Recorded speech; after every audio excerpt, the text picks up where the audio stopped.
สวัสดีครับผู้ฟังทุกท่านครับพบกับรายการรักสิ่งแวดล้อมทางสวทแพร่ FM 91เมกะเฮิรตซ์ครับเช้าวันศุกร์ที่6กุมภาพันธ์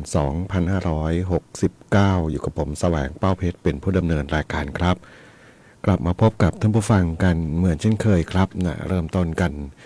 ในช่วงเช้าๆครับวันศุกร์สุดสัปดาห์ครับนะแล้วก็ต้องบอกว่าหายหน้าหายตาไป2 วันเนาะไม่รักสิ่งแวดล้อมเลย พอดีมีภารกิจนะครับมีภารกิจเนาะก็เลยได้ฟังเพลงเนาะมีดีเจมานะฝึกนะเปิดเพลงด้วยนะครับนะให้กับท่านผู้ฟังได้ติดตามรับฟังกันเนาะวันนี้วันศุกร์สุดสัปดาห์แล้วก็ต้องบอกเป็นสัปดาห์หนึ่งนะที่เข้าสู่โค้งสุดท้ายของการเลือกตั้งการเลือกตั้งนี่คือการเลือกตั้งสมาชิกสภาผู้แทนราษฎรนะทั้งแบบแบ่งเขตทั้งแบบบัญชีรายชื่อพรรคนะแล้วก็อีกเรื่องหนึ่งก็คือการไปออกเสียงประชามตินะครับนะเข้าสู่โค้งสุดท้ายนะการประชาสัมพันธ์หาเสียงนะก็ต้องบอกคึกคักมากเนาะตลอดทั้งวันนี้จะได้ยินเสียงรถแห่นะบอกย้ำเตือนกันนะเบอร์นั้นเบอร์นี้เบอร์นี้เบอร์นั้น ก็เป็นเสียงรถแห่เนาะคือย้ำคิดย้ำทำให้จดจำจะได้เข้าคูหากาของเขาเนาะแต่อันนี้ก็ขึ้นอยู่กับการพิจารณาของเรานะครับนะก็เรียกว่าเป็นการเข้าสู่โค้งสุดท้ายของการเลือกตั้งนะครับในด้านของการประชาสัมพันธ์นะครับนะทุกสื่อก็มีการเกาะติดกันนะเรียกว่าเต็มขีดความสามารถกันเลยนะครับนะกรมประชาสัมพันธ์ก็ถือว่าเป็นหน่วยงานหนึ่งนะที่ทำหน้าที่ในการประชาสัมพันธ์นะครับนะวันที่8นี่เราคงต้องบอกว่าเต็มที่นะเต็มกับเขาเรียกเต็มอัตราศึกที่เราทำงานกันอยู่นะครับนะก็อย่าลืมเนาะสามารถที่จะก่อติดได้ผ่านทางสื่อวิทยุกระจายเสียงแห่งประเทศไทยของกรมประชาสัมพันธ์ทั่วประเทศนะครับนะไม่ว่าจะเป็นช่องทางออนไลน์ก็คือ PRD นะครับนะฟังได้ทั่วประเทศเนาะหรือว่าสื่อทีวีนี่มีทั้งภาคพื้นดินดาวเทียมนะภาคพื้นดินก็คือสถานีเครื่องส่งตามปกติเนาะแล้วก็ดาวเทียมก็จะเป็นพวกกล่องรับดาวเทียมนะหรือว่าทางแอปพลิเคชัน PRD เหมือนกันนะครับนะเราอยู่ในแอปเดียวกันเพราะกลุ่มเดียวกันเนาะก็จะมีช่องทางติดตามรายการสดได้ผ่าน PRD เหมือนกันนะของ NBT NBT Plus นี่ยังมาไม่ถึงนะอีกไม่นานคงมานะแล้วก็น่าจะได้ประโยชน์กับตัวผู้รับข่าวสารต่างๆนะครับนะก็ติดตามได้นะครับนะถึงแม้ว่าจะไม่ก็เรียกนะไม่หวือหวาไม่ตื่นเต้นแล้วกับสื่อเอกชนทั่วๆไปนะเพราะว่าเราทำหน้าที่แบบตรงไปตรงมานะครับเป็นข้อมูลจริงที่นำเสนอผ่านไปยังท่านผู้ฟังท่านผู้ชมนะครับก็ติดตามได้นะผ่านทางสื่อของกรมประชาสัมพันธ์แล้วก็ในพื้นที่สวทในพื้นที่ของแพร่นะก็สวทแพร่นี่แหละเนาะก็จะเป็นเรียกว่าทำหน้าที่ของสื่อกรมประชาสัมพันธ์ให้กับท่านผู้ฟังได้ติดตามกันครับทั้งสื่อหลักก็คือทางวิทยุกระจายเสียงแห่งประเทศไทย91เมกะเฮิรตซ์แล้วก็ทางสื่อโซเชียลนะหลักๆก็น่าจะเป็นแฟนเพจนะครับนะหรือว่าอาจจะเป็นช่องทางอื่นๆนะ YouTube TikTok ซึ่งแล้วแต่ความเหมาะสมของข่าวสารในช่วงเวลานั้นๆนะครับวันนี้พบกันเช่นเคยกับช่วงเวลาของรายการรักสิ่งแวดล้อมท่านผู้ฟังที่ติดตามรับฟังอยู่ครับบทเพลงเพื่อชีวิตอยากจะฟังเพลงไหนอย่างไรครับแต่ก็สามารถที่จะแนะนำได้ครับทางโทรศัพท์0545235516ครับนะแฟนเพจก็พิมพ์คอมเมนต์ไว้ได้กับช่วงเวลาของรายการรักสิ่งแวดล้อมครับ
ได้รับฟังผ่านไปครับนะกับงานเพลงของ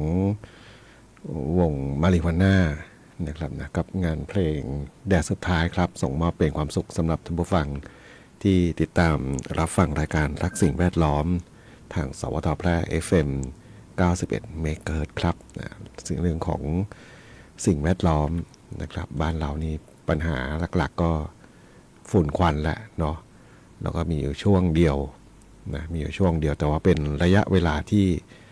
ค่อนข้างที่จะนานนะนานกว่าทุกภูมิภาคนะอาจจะด้วยสภาพภูมิประเทศนะที่เราอาศัยอยู่นะครับนะเป็นหุบเขาทุกเมืองอยู่ในหุบเขานะครับนะเพราะว่าพื้นฐานของมนุษย์เราที่ตั้งรกรากอยู่บริเวณภาคเหนือเนี่ยนะก็อาศัยลุ่มแม่น้ำเป็นหลักนะคืออยู่ที่ต่ำกว่าภูเขาต่ำกว่ายอดดอยลงมานะมีอยู่บนยอดดอยบ้างไหมก็มีบ้างนะไม่ใช่ไม่มีเนาะชนเผ่าบางส่วนก็อยู่บนตามดอยยอดดอยนะครับนะส่วนโดยทั่วไปเนี่ยนะเขตเมืองอาณาบริเวณของเมืองจะอยู่ในแอ่งกระทะข้างล่างนะครับพอมีปัญหาฝุ่นควันขึ้นมานะที่จริงก็ไม่ใช่เฉพาะเรื่องเผาอย่างเดียวหรอกเนาะเรื่องของอุตสาหกรรมอื่นๆนะรถยนต์ที่วิ่งกันไปควักไขว่ไปมานี่ก็สร้างฝุ่นได้ไม่น้อยแหละเนาะเพราะว่าคือตัวรถยนต์เองอาจจะไม่ได้สร้างฝุ่นแต่ว่าไอ้ฝุ่นที่มันมีอยู่เนี่ยนะมีอยู่ในบรรยากาศมันก็จะฟุ้งขึ้นนะลอยขึ้นไปตลอดแทนที่ตกลงมาโดยปกติถ้าไม่มีถนนนะก็ตกลงมามีน้ำค้างตกลงมามีฝนตกมันก็พรมไปเนาะแต่ว่าพอเป็นลักษณะมีถนนหนทางมากๆเข้าสังเกตดูรถวิ่งแต่ละคันเนี่ยไม่ต้องความเร็วมากเนาะ60-70เนี่ยนะกิโลเมตรต่อชั่วโมงเนาะลมที่มันกระพือไปเนี่ยนะมันก็ตีฝุ่นฟุ้งขึ้นมานะแล้วถ้ามีลมอื่นพัดเอาส่วนนี้ไปนะฝุ่นตรงนี้มันจะไปด้วยเห็นไหมนี่คือฝุ่นที่เกิดขึ้นจากรถยนต์ที่วิ่งนี่แหละเนาะอันนี้เพราะว่าผู้จัดการเองสัมผัสอยู่กับพื้นที่อยู่ใกล้ถนนเนาะทั้งบ้านพักทั้งอาคารสำนักงานอยู่ใกล้กับถนนนะแล้วถนนที่ค่อนข้างที่จะรถเยอะด้วยเนาะพอถึงหน้าแล้งนะฝุ่นก็จะเยอะตามนะครับนะเกิดจากรถที่วิ่งเนาะอันนี้คือผลเกิดจากเรียกว่าการคมนาคมขนส่งที่เราใช้กันอยู่นะครับส่วนที่เกิดจากการเผาเนี่ยนะมันก็ชัดเจนแหละเนาะพูดถึงการเผาพื้นที่ทางการเกษตรเนี่ยนะผมว่าทุกภูมิภาคแหละนะไม่ค่อยแตกต่างเท่าไหร่หรอกนะไม่ว่าจะเป็นภาคกลางภาคอีสานภาคเหนือนะวิธีการต่างๆนะที่แต่ว่าเราก็รณรงค์เนาะให้เขาใช้ถ่ายกลบนะถ้าถามว่าได้มากน้อยขนาดไหนก็ต้องยอมรับตามความเป็นจริงไม่ว่านะมันคือเขาก็ต้องลงทุนนะทุนที่เพิ่มขึ้นมันก็ยากเนาะเพราะเคยคุยกับเกษตรกรหรือแม้แต่คุยกับเจ้าที่เกษตรเองเนี่ยเขาบอกมันก็ยากนะ จะให้เขาเพิ่มต้นทุนในการผลิตไปทำแบบนั้นนะแต่ว่าแล้วทำไมภูมิภาคอื่นเขาไม่ค่อยมีปัญหาเหมือนภาคเรา เพราะของเขาเป็นพื้นที่ราบนะอย่างภาคอีสานเนี่ยโดยส่วนใหญ่เป็นพื้นที่ราบตรงนั้นเนาะพอเผาไปแล้วควันต่างๆก็ลอยก็กระจายตัวไปเนาะแต่ส่วนภาคเหนือเนี่ยนะลองดูสินะพอเผาปุ๊บตามโดยเฉพาะอย่างยิ่งพอลามไปพื้นที่ป่าเนี่ยนะควันฝุ่นควันทั้งหลายนะเท่าฐานทั้งหลายที่มันลอยมันไปไหนนะมันก็ลงมาเขตเมืองทั้งนั้นแหละเนาะนี่คือปัญหาหลักๆทำไมเราถึงเจอฝุ่นควันมลพิษเหล่านี้นานกว่าภูมิภาคอื่นนะครับนะนี่ไม่ได้บ่นให้ฟังนะเล่า เล่าถึงสิ่งที่มันเกิดนะครับฉะนั้นเราช่วยได้เนาะช่วยได้ด้วยการลดการเผาลงเนาะนะครับแต่รถลาที่วิ่งอยู่แล้วไม่รู้จะช่วยได้หรือเปล่า เพราะว่าการคมนาคมขนส่งก็ยังจะเป็นต้องใช้อยู่เนาะก็ทำเท่าที่ทำได้เนาะแล้วก็พยายามอีกส่วนหนึ่งก็ต้องปกป้องตัวเองเนาะคนที่เป็นภูมิแพ้ฝุ่นแพ้ควันต่างๆก็ต้องปกป้องตัวเองนะช่วงที่เขาเดี๋ยวนี้มีเว็บไซต์มีแอปพลิเคชันเช็ค Air for Thai พวกนี้นะเช็คได้ว่าฝุ่นมันมากน้อยขนาดไหนนะครับก็ต้องเลี่ยงเนาะเพื่อที่จะให้เป็นผลดีกับสุขภาพของเรานะครับไปฟังเพลงกันต่อครับกับช่วงเวลาของรายการรักสิ่งแวดล้อมทางสวทแพร่ FM 91 เมกะเฮิรตซ์ครับ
ได้รับฟังผ่านไปครับนะกับบทเพลงที่ท่านผู้ฟัง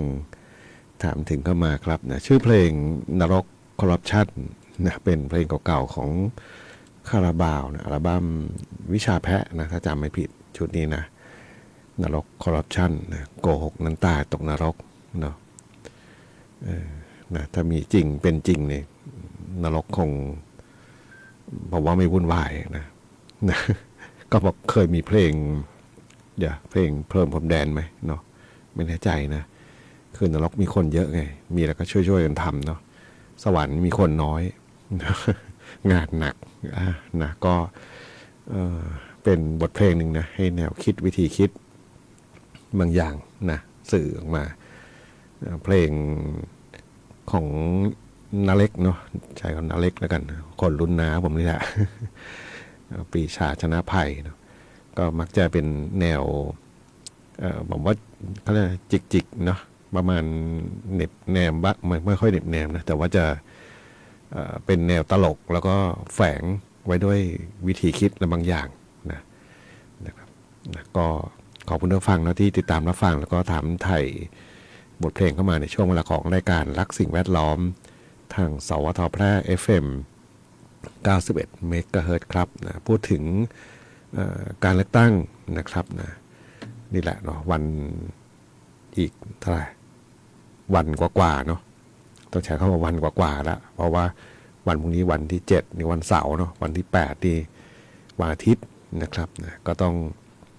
ไปทำหน้าที่นะ8 นาฬิกาถึง17 นาฬิกานะหน่วยเลือกตั้งที่ท่านมีชื่อแต่บางท่านอาจจะยังไม่รู้นะว่าชื่อของท่านมีไม่มีผมเชื่อว่ามีละว่าหมายถึงว่าบางคนยังไม่รู้เนาะหรือว่ามั่นใจว่ามีนะอย่าเพิ่งมั่นใจนะ เคยมีเนาะก็พอไปดูแล้วมันไม่มีรายชื่อหรือบางทีคืออันนี้ในเชิงของการตำหนิเนาะบางทีก็ไม่ใช่เป็นความผิดของเจ้าหน้าที่เลยเนาะบางทีบัญชีรายชื่อที่ปิดไว้ตามหน้าหน่วยเนี่ยนะมันจะมีบางที่นะโดนลมพายุนะฝนตกเนาะเพราะมีบางปีผมคือทำงานเกี่ยวกับเรื่องของด้านสื่อเนี่ยนะโดยเฉพาะช่วงการเลือกตั้งก็จะมีโอกาสได้ทำงานประชาสัมพันธ์นี่แหละเนาะหรือแม้แต่บุคคลที่เกี่ยวข้องเนาะก็จะได้มีข้อมูลส่งมาให้เพราะมีบางหน่วยไงนะมันมีปัญหาเกิดขึ้นแล้วหรือบางทีไอ้รายชื่อที่ติดป้ายไว้เนี่ยนะติดประกาศไว้เนี่ยมันจางเห็นไหมมันจางเนาะนะครับนะไม่ได้โทษเจ้าหน้าที่กันนะเพราะการพิมพ์เนี่ยมันเป็นพิมพ์จำนวนมหาศาลเลยนะใช้คำว่ามหาศาลนะครับนะพิมพ์แล้วหมึกพิมพ์บางทีมันไม่ได้เข้มทุกแผ่นนะมันไม่ได้เข้มทุกแผ่นไปเนาะมันจะมีบางแผ่นที่จางอันนี้เราเห็นได้เลยแหละนะเวลาไปตรวจสอบรายชื่อเนี่ยบางทีมองแล้วมองอีกนะด้วยสายตาด้วยเลยอะไรด้วยเนาะหรือแม้แต่บางทีปิดประกาศรายชื่อไปแล้วเนี่ยแดดมันส่องนะแดดมันส่องถึงแดดมันสาดเข้ามานะแดดเผาเนี่ยหมึกพวกนี้มันจะจางลงเนาะเอกสารที่เราไม่ใช่เฉพาะรายชื่อนี่หรอกเอกสารที่เราได้มาจากการปริ้นพวกนี้นะเวลาโดนแดดนะมันจะจางหายหมึกมันจะค่อยๆจางไปเนาะฉะนั้นแล้วเนี่ยบางทีไปตรวจหน้าหน่วยแล้วโวยวายบอกไม่มีชื่อมันมีแต่ว่ามันจางมากเนาะบางทีก็อาจจะมีการโทษว่าโน่นนี่นั่นขึ้นมานะครับวิธีผมว่าตรวจสอบง่ายๆนะพิมพ์ออนไลน์เลยเนาะทุกคนมีเครื่องมืออยู่แล้วล่ะนะโทรศัพท์เนี่ยใช้เป็นประโยชน์นะครับนะเล่นเกมได้นะซื้อมาเป็น 2-3 หมื่นเนี่ย 3-4 หมื่นก็มีนะพิมพ์ค้นหาเลยเนาะรายชื่อตัวเองเนี่ยมีชื่อมีสิทธิ์หน่วยไหนเนี่ยเขาแสดงผลมาให้เลยเนาะเขาก็อำนวยความสะดวกให้เราอย่างมากนะพิมพ์ค้นหาเลยนะ Google นี่นะถามว่ากูนะก็จะมีรายชื่อปรากฏเลยนะลำดับที่เท่าไหร่หน่วยไหนนะครับนะมันง่ายไม่ได้เนาะก็ง่ายนะครับนะก็นี่แหละเนาะเราเช็คได้นะครับนะผมเองก็ใช้วิธีนี้แหละเช็คนะเพราะว่าจะขับรถไปดูตรงหน้าหน่วยถึงแม้จะไม่ได้ไกลเนาะอยู่เนี่ยตรงวัดสองแควเนี่ย แต่มันไปยากเนาะเพราะมันอยู่คนละเขาเรียกนะอยู่คนละช่องจราจรเนาะต้องไปยูเทิร์นรถต้องไปนะวนไปวนมาเนี่ยบางทีก็ นะเหมือนไกลไปเลยเนาะแต่ก็ใช้วิธีนี้ตรวจสอบนะหรืออีกด้านหนึ่งก็คือเรื่องของการส่งเอกสารของกกตเขาส่งไปถึงบ้านเนาะอาจจะมีบางบ้านมันขาดตกบกพร่องไปบ้างนะอาจจะด้วยความเขาเรียกนะบางทีไปรษณีย์ไปส่งแล้วมันอาจจะมีผิดบ้านไหมคงไม่ผิดไปรษณีย์นะ แต่บางทีไปเสียบไปแล้วมันหล่นมันโดนลมพัดนะปลิวหล่นนะอย่างบ้านผมเองเนี่ยบ้านพักนะบางทีไปรษณีย์ก็ไปเสียบบางทีโดนลมพัดล่วงมาข้างล่างก็มีนะเพราะว่าเราไม่ได้อยู่บ้านตลอดนะครับฉะนั้นก็ดูกันได้เนาะเอกสารนี้ก็ไปส่งเนาะก็จะมีแจ้งเจ้าบ้านรายชื่อต่างๆอันนี้ก็ตรวจสอบได้นะครับนะก็โค้งสุดท้ายละนะสำหรับในการที่จะเดินทางไปใช้สิทธิ์ในการเลือกสมาชิกสภาผู้แทนราษฎรทั้งแบบบัญชีรายชื่อทั้งแบบแบ่งเขตนะครับแต่ว่าปีนี้ต้องบอกเป็นปีการเลือกตั้งครั้งนี้เป็นพิเศษนะตรงที่ว่าเราต้องไปออกเสียงประชามติด้วยนะครับออกเสียงประชามติเข้าคูหาครั้งนี้เนี่ยนะจะมีอยู่ทั้งหมดเดี๋ยวก็มีขั้นตอนเลยเนาะ10 ขั้นตอนนะผมดูอินโฟกราฟิกของทางกกตเขาทำขึ้นมาเนาะนะตั้งแต่การลงไปเข้าเขาเรียกลงแสดงตัวตนนะแสดงตนในการใช้สิทธิ์เลือกนะเลือกสสแบบแบ่งเขตแบบบัญชีรายชื่อพรรคนะแล้วก็พอจบกระบวนการนี้แล้วก็ไปถึงขั้นตอนลงลายมือชื่อเพื่อที่จะออกเสียงประชามตินะครับนะกาเสร็จแล้วก็ไปหย่อนบัตรอีกหีบบัตรหนึ่งนะครับนั่นหมายถึงว่า